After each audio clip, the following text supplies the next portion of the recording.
My husband David is a hero. That's what the newspapers call him. As a lead detective in the Major Crimes Unit, he's the man who puts the monsters behind bars.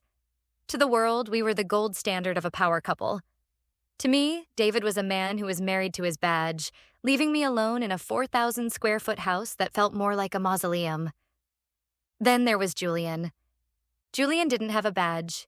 He had a criminal record, a motorcycle, and a way of looking at me that made me feel like I was actually alive, not just a trophy on a shelf. Our affair was a high-wire act. We met in dingy motels on the edge of the county, places David would never frequent. The night everything changed started like any other. David called to say he'd be pulling a double shift. A high-priority case, he'd said. I did what I always did. I put on my leather jacket, took the back roads, and met Julian at a roadside tavern called the Rusty Nail. We were there from 9 p.m. until 2 a.m. I snuck back into my house at 3 a.m., showered the scent of smoke and Julian off my skin, and crawled into bed just as David was getting home. He looked exhausted.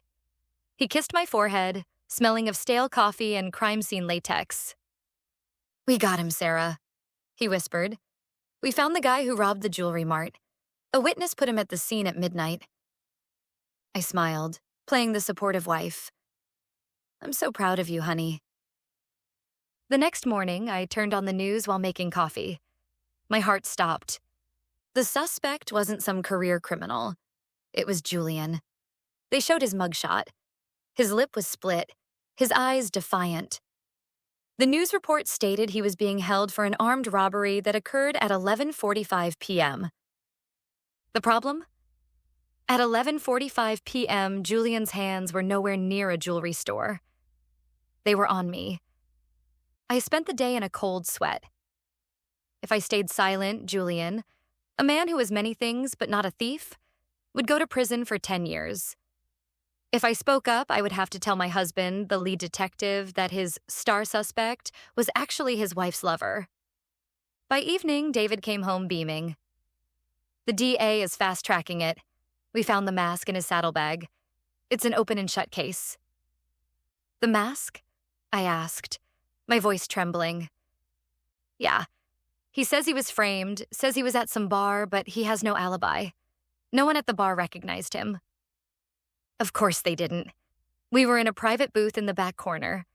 The only person who could save him was me. I waited until David was in the shower. I grabbed my burner phone and texted the lawyer listed on the news report. "Julian is innocent. I can prove where he was." The reply came instantly. "Who is this? Can you testify?" I didn't answer. I couldn't. 3 days later, I couldn't take the guilt anymore. I saw the way Julian looked in the preliminary hearing on TV, defeated. He hadn't given me up. He was going to take the fall to protect my reputation. That night, I sat David down. I didn't start with the affair. I started with the truth. "David, you have the wrong man for the jewelry mart job."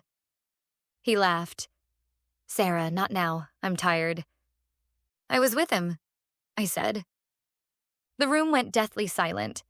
The ticking of the grandfather clock in the hallway sounded like a hammer. "You were with who?" David asked, his voice dropping into that terrifying interrogation register. "Julian, from 9 p.m. to 2 a.m., we were at the Rusty Nail. He couldn't have robbed that store because he was with me." David didn't explode. He didn't scream. He just stared at me. He looked at my hands, then my eyes, searching for a lie. When he realized I wasn't joking, he stood up and walked to the window. "How long?" he asked. 6 months. He turned around, and for the first time in 10 years, I saw the hero break. I spent 72 hours straight building that case, Sarah. My team worked their fingers to the bone. And you're telling me you're his alibi? He's innocent of the robbery, David. You know he is. I know he's a piece of trash who's been sleeping with my wife. He roared, finally losing it. He swept the dinner plates off the table. Shards of porcelain flew everywhere. "Do you have any idea what this does?" If I drop the charges based on your testimony, my career is over. It looks like a cover-up. It looks like I'm in on it. Then let an innocent man go to jail? I cried. Is that what a hero does? The aftermath was a nightmare. David didn't drop the charges immediately. He tried to find another way, but there wasn't one. The witness who identified Julian had been pressured by one of David's junior officers. The mask had been planted by the actual thief, who knew Julian's reputation. David had to walk into his captain's office and recuse himself. He had to hand over the file and explain that his wife was the key witness for the defense. The scandal hit the local papers like a bomb. Detective's wife admits to affair to save criminal lover. David was put on administrative leave. He moved out that night. He didn't just leave me. He left the life he loved. He couldn't walk into the precinct without every cop in the building looking at him with pity or disgust. Julian was released a week later. I expected him to come to me. I expected us to ride off into the sunset, the true love that survived the fire. But when I met him outside the jail, he didn't hug me. He looked at me with something that felt a lot like resentment. "You shouldn't have done it," he said. "What?" "Julian, I saved you."